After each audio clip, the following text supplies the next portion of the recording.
आज लोकसभा में वंदे मातरम बिल भी वॉइस वोट से पास हो गया। यह बिल राज्यसभा में कल पास हो चुका है। अब वंदे मातरम का सम्मान भी उसी तरह करना होगा जैसे राष्ट्रगान जन गण मन का होता है। राष्ट्रगीत का अपमान अब अपराध माना जाएगा। हालांकि इस बिल पर चर्चा के दौरान विपक्ष का हंगामा जारी रहा, इसलिए इस बिल पर सिर्फ 10 मिनट की चर्चा हो पाई। संबित पात्रा ने कहा कि जो लोग न राष्ट्र को समझते हैं न राष्ट्रवाद को जानते हैं, वही इस बिल का विरोध कर रहे हैं। लेकिन अब भारत ऐसे लोगों की बात नहीं सुनेगा। सबको वंदे मातरम का सम्मान करना होगा। आदरणीय बंकिम चंद्र चट्टोपाध्याय जी के याद में 150वीं वर्षगांठ जो भारत की सरकार माननीय प्रधानमंत्री नरेंद्र मोदी जी के नेतृत्व में मना रही है, उसमें इसी सदन में वंदे मातरम पे सघन चर्चा भी हुआ और आज इसी सदन में वंदे मातरम को किस प्रकार से एक कानूनन संरक्षण दिया जा सके, उसे सुरक्षित किया जा सके, ताकि हमारे स्कूल में, हमारे स्कूल के बच्चे, हमारे संस्थाओं में हमारे भारत के लोग बिना किसी बाधा के राष्ट्रगान के प्रति एवं राष्ट्रगीत के प्रति सम्मान दिखा सके।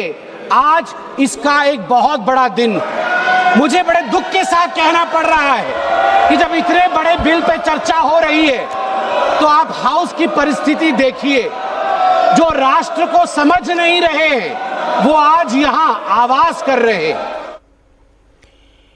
चूंकि हंगामे के कारण पार्लियामेंट में चर्चा नहीं हो पाई, इसलिए असदुद्दीन ओवैसी को सदन में बोलने का मौका नहीं मिला। इससे ओवैसी नाराज हो गए। उन्होंने कहा कि सरकार चुपके से अपना एजेंडा पूरा कर रही है। बीजेपी देश को हिंदू राष्ट्र बनाना चाहती है, हिंदू मुसलमान को बांटना चाहती है। ओवैसी ने कहा कि इस तरह का गैर जरूरी कानून सिर्फ मुसलमानों को परेशान करने के लिए लाया गया है।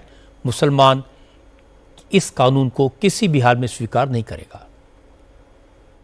पहले तो सरकार ने हाउस ऑर्डर में नहीं था और दिन में और एक सप्लीमेंट्री एजेंडा लाकर, आज में ओरिजिनल एजेंडा में नहीं था, सप्लीमेंट एजेंडा लाकर दिन में इस बिल को लाया और इस पर कोई डिबेट नहीं हुई और ऐसे ही 10 मिनट के अंदर आपने देखा कि उसको उन्होंने वोट कराकर पास कर लिया। आप इसको इस तरह से मुसल्लत कर रहे हैं देश के ऊपर, ये गलत है बिल्कुल। आर्टिकल 25 फ्रीडम ऑफ रिलीजन है, उसके स्टैंजास पढ़ लीजिए आप। मैं एक मुसलमान हूं, मैं सिवाय अल्लाह के किसी की इबादत नहीं करता हूं। अगर मैं किसी की बात करूंगा तो मुसलमान कहाँ रहूंगा? तो आप तो आर्टिकल 25 का, 26 का, 29 का ग्रेव वायलेशन कर रहे हैं।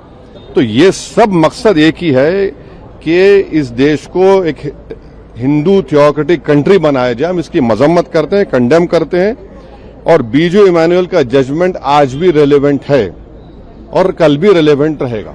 इस तरह की हरकत इसलिए की जा रही है कि इस देश को एक हिंदू राष्ट्र बनाना चाहते हैं। तो ये बात है। ये लोग तो देश की आजादी में हिस्सा ही नहीं लिए ना, इनको माल पता ही नहीं है। ये तो उन लोगों को शर्मिंदा कर रहे हैं जिन्होंने सब कुछ देश के लिए कुर्बान किया। इस मुद्दे पर ओवैसी का राय पहले से क्लियर है। डीएमके ने भी इस बिल का खुलकर विरोध किया। दोनों पार्टियों का स्टैंड इस बिल के खिलाफ रहा है। बहुत से मुस्लिम संगठन और मौलाना भी वंदे मातरम का विरोध कर रहे हैं, नए कानून के खिलाफ हैं। मुझे लगता है कि सरकार को इस्लामिक स्कॉलर से बात करनी चाहिए, अपने तर्कों से उन्हें समझाना चाहिए। कानून तो बन गया, ये लागू होगा, लेकिन बेहतर ये होगा कि सब मिलकर इसे माने।